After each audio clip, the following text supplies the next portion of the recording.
I checked the weather forecast 3 times before loading up my car for the weekend. Clear skies, mild temperatures, perfect camping conditions. After months of spreadsheets and fluorescent lighting, I needed this escape to Solstice Campground. Nothing fancy, just a quiet spot by the lake where cell service faded to a single unreliable bar. The drive was peaceful. 2 hours north of the city, the landscape transformed from suburban sprawl to rolling hills dotted with farmhouses. I arrived mid-afternoon, the gravel parking lot nearly empty. Just how I wanted it. Site 14 is nice and secluded, said the ranger at the check-in booth, a weathered man with deep creases around his eyes. End of the path, backs right up to the forest. You'll have plenty of privacy. He hesitated before handing me the map. Just stay on the marked trails if you go hiking. Some folks have gotten turned around out there. I nodded politely, assuming it was standard safety advice. The campground was small but well-maintained, with about 20 sites spread around a central loop. Most were empty. Benefits of camping midweek in early fall. Site 14 was perfect. A flat clearing surrounded by pines with the lake visible through the trees. I set up my tent with practiced efficiency, arranged my camp kitchen, and still had plenty of daylight left. The air smelled clean like pine needles and earth. I breathed deeply, feeling the tension in my shoulders begin to loosen. I decided to explore before dinner. The trail map showed a 2-mile loop around the lake, easy terrain. The path was well marked with blue blazes, winding through dense forest before opening to occasional lake views. The water was still, reflecting the surrounding trees like a perfect mirror. About halfway around, I noticed something odd. A small stone marker just off the trail. 3 flat rocks balanced perfectly atop each other. Nothing unusual about trail markers, but something about this one caught my attention. The stones were unusually smooth, almost polished, with faint markings that might have been natural erosion or something deliberate. I leaned closer, then reached out to touch the top stone. It was cold, much colder than it should have been in the afternoon sun. I pulled my hand back quickly, a strange unease settling over me.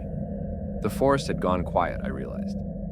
No birdsong, no rustling leaves, just a heavy silence that seemed to press against my ears. I continued walking, quickening my pace slightly. The trail curved away from the lake, deeper into the woods. The blue blazes seemed farther apart now, and the path less distinct. I checked my watch. I'd been walking for nearly an hour. The loop shouldn't take this long. The sun was lower now, casting long shadows through the trees. I decided to turn back, retracing my steps rather than completing the loop. But after 15 minutes of walking, nothing looked familiar. The trail seemed narrower, less maintained. The blue blazes were faded, almost gray in the dimming light. I checked the map again, orienting myself toward the lake, but the trees blocked any view of the water. I should have hit the shoreline by now. My phone showed no service as expected, but the compass app still worked. I headed east, where the campground should be. The forest grew denser. The light filtering through the canopy took on a strange quality. Not the golden glow of sunset, but something paler, almost blue-tinged. The air felt different too, heavier somehow, with an unfamiliar scent I couldn't place. Something mineral and old.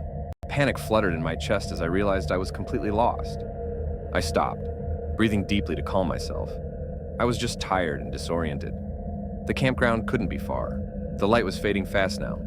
I fumbled in my pocket for my flashlight, relieved when the beam cut through the growing darkness. I needed to find the lake.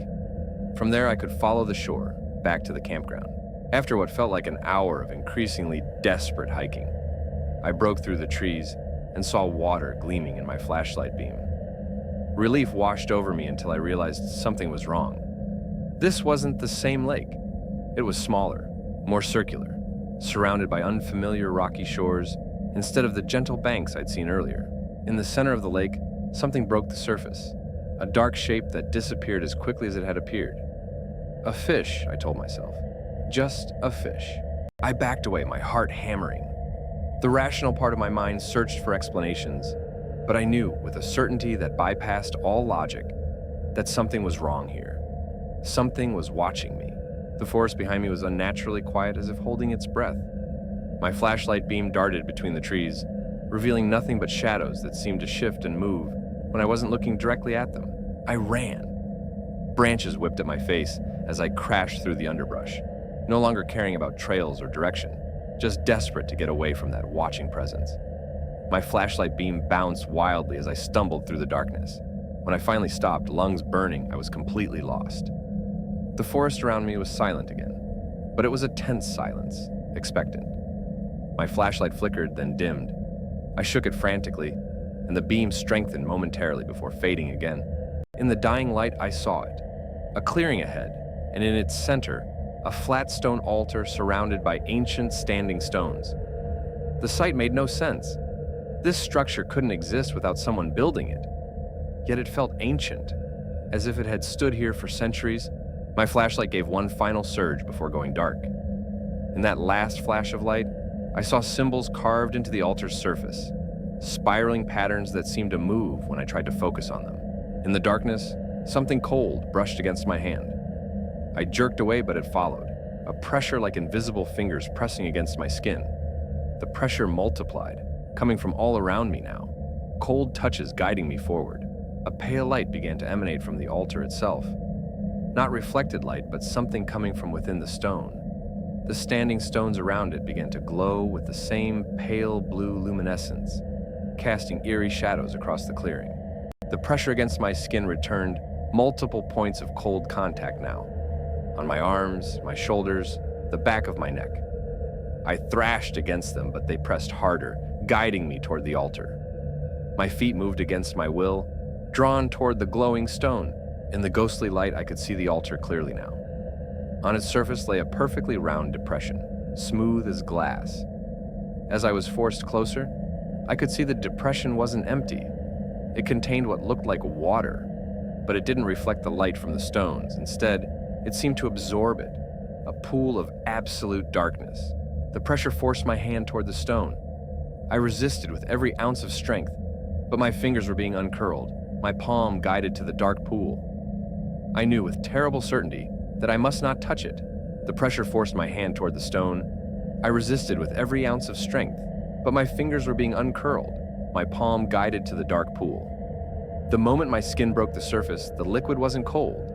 It was scorching hot, like molten metal. But it wasn't the heat that made me scream. It was what rose from the pool. A hand shot up from the darkness, grasping my wrist with fingers that felt like they were made of broken glass and wire. Then, another hand and another, as if dozens of people were drowning in that shallow depression and clawing for purchase. The hands pulled, dragging my arm deeper into the pool, which was somehow bottomless, despite appearing only inches deep. The altar began to crack beneath me, splitting along lines that formed patterns.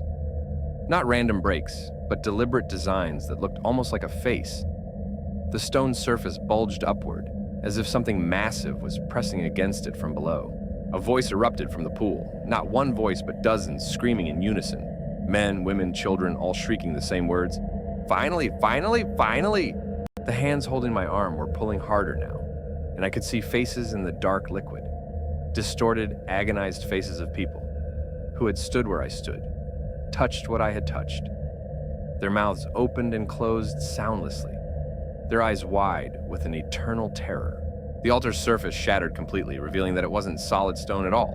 It was a lid, a prison, and I had just opened it. Something immense began to rise from the depths, not emerging slowly, but erupting upward with the violence of a geyser.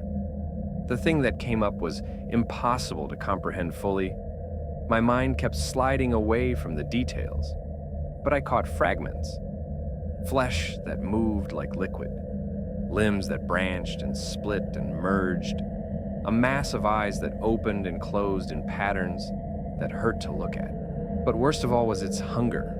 I could feel it radiating from the creature like heat from a furnace, an ancient bottomless need that had been trapped and starving for centuries. The hands released my arm as the entity fully emerged, towering above me. When it spoke, it was with the voices of everyone it had ever consumed, their words layering over each other in a cacophony of gratitude and rage. Free, finally free, the binding is broken. So hungry, so very hungry.